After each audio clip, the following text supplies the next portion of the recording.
mtope keza ngobi sinda keza ngobi sinda ngiyakutshena ukhili hey Kilimanjaro Kilimanjaro Kilimanjaro. From my very few gestures I did, what is the first word that came to your mind? What is Kilimanjaro. Correct. And since you repeat Kilimanjaro, that's 100 correct, 100% correct. In a world where interactions and connections form the bedrock of our society, the ability to clearly and effectively convey your thoughts and emotions to someone has become an indispensable gift. It's like a superpower. As we navigate through the intricacies of both our personal and our professional lives, it is imperative that we realize the importance of effective communication. Now, you may ask the question, why is it that I'm speaking on this topic? And that's a very good question. For several years, I worked with one of the largest telecommunications company in America, AT&T. My responsibility was just to install telecommunications devices for both high net worth individuals on the residential and the commercial aspect of the business. And I loved the job. I didn't have much to worry about, as I had the opportunity of meeting new individuals every day. However, a series of unforeseen circumstances caused me to question upper management and the way they did business. The problem was, each day I started, I had an additional 3 to 4 jobs in my file compared to all the other technicians.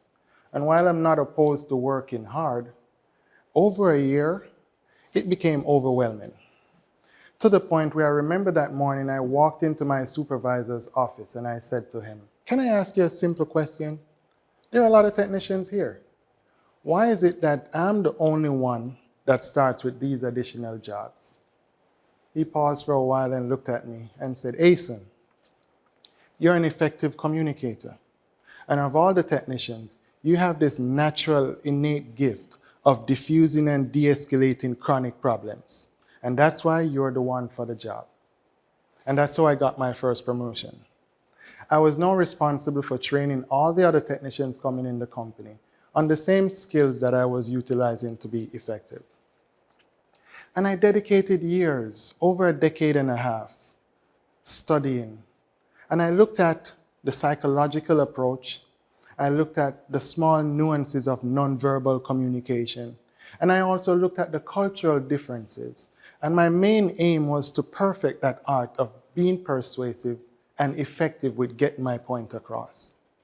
Now, the art of communication is a large, diverse field. There's actually over 110 different methods of communicating. So in the interest of time, my main goal here today is just to share just a few concepts that I've utilized in my past, and hopefully you can utilize some of these same concepts to improve the way you communicate amongst your peers. My first point is along the lines of active listening. It is very, very important. Say, for instance, you had a rough day at work. You're heading home and you're at the bus stop. And you're trying to explain or have a conversation with someone regards to what happened at work, what transpired. And while you're speaking to them, they're just nodding their head up and down, Or they're trying to finish your sentences for you.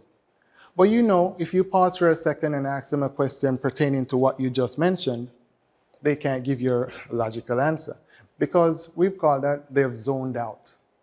Which brings me to an interesting fact that listening and hearing are actually two different things.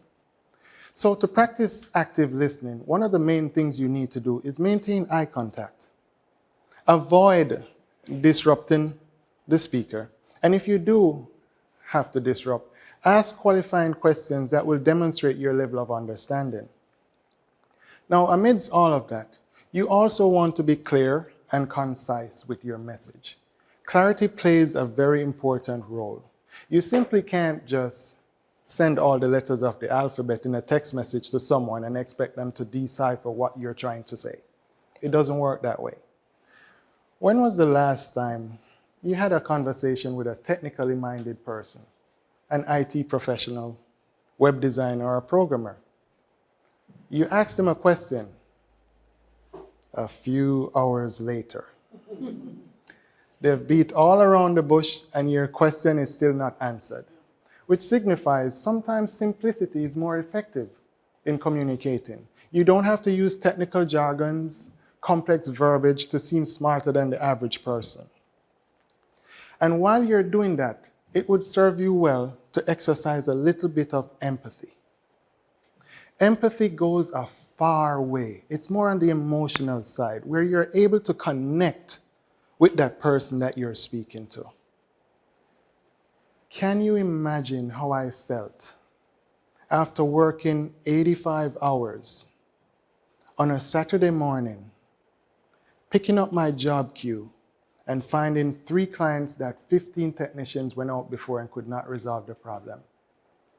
7 o'clock in the morning, I'm the one knocking on somebody's door. Not good. Along with this aspect, there are certain key considerations that we should also understand. Empathy allows you to connect. It also builds a much more authentic experience because now you're relating with that person on a one-on-one personal basis. Now, this brings me to my point, which is one of my most favorite methods of communicating, and it's the nonverbal format, similar to what I did when I just came on stage here. Nonverbal cues are critical. Facial expressions, hand gestures, your body language says a lot with getting your message out. Say, for instance, I came here today to do my talk, and I stood here with both hands folded like this. And I said, today we're going to talk about communication. The first thing, how would that set the tone going forward? How would you feel? Exactly. And if similar manner I came and I'm doing my talk and I'm pointing to individuals here sitting in the front row, now you would feel, okay, I'm calling you out. It's very uncomfortable. But yet still we do these gestures subconsciously. When we're having conversations, we point at individuals. Nothing is wrong with pointing.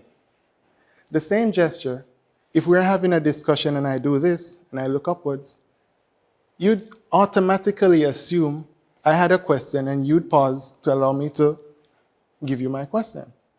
So nonverbal cues is like the ninja secret language of the human body.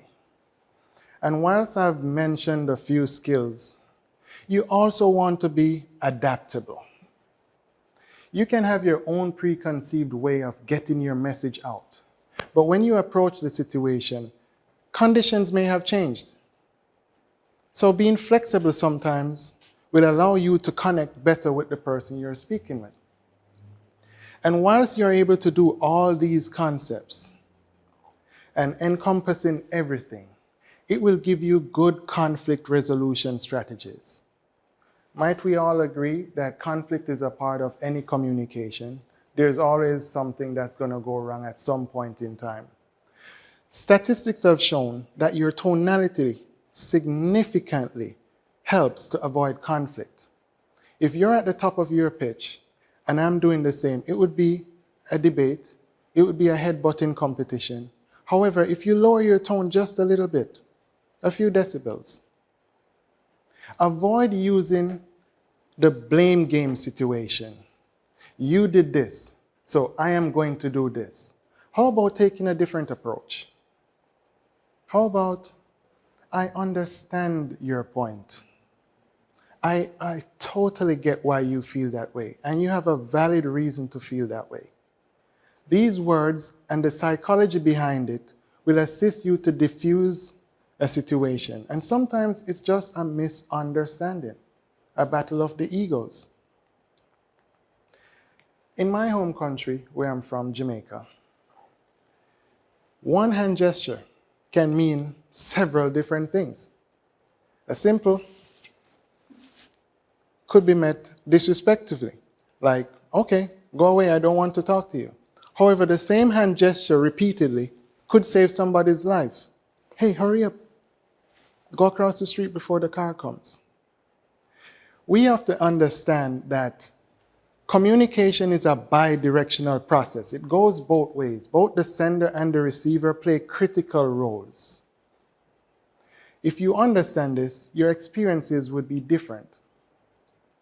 Now, I'd like you to pause for a second. Consider me as your mental Picasso, and allow me to paint an image on the canvas of your mind.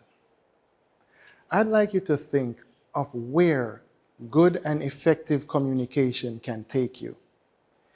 If you learn to be an active listener, you're clear and you're concise with your message, you exercise a little bit of empathy when you speak, and you're aware of your nonverbal cues, the possibilities are endless. It will significantly improve your inter- and intrapersonal skills. The world and the doors will open for you.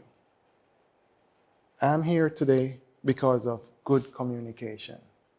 Thank you. Bravo! Bravo!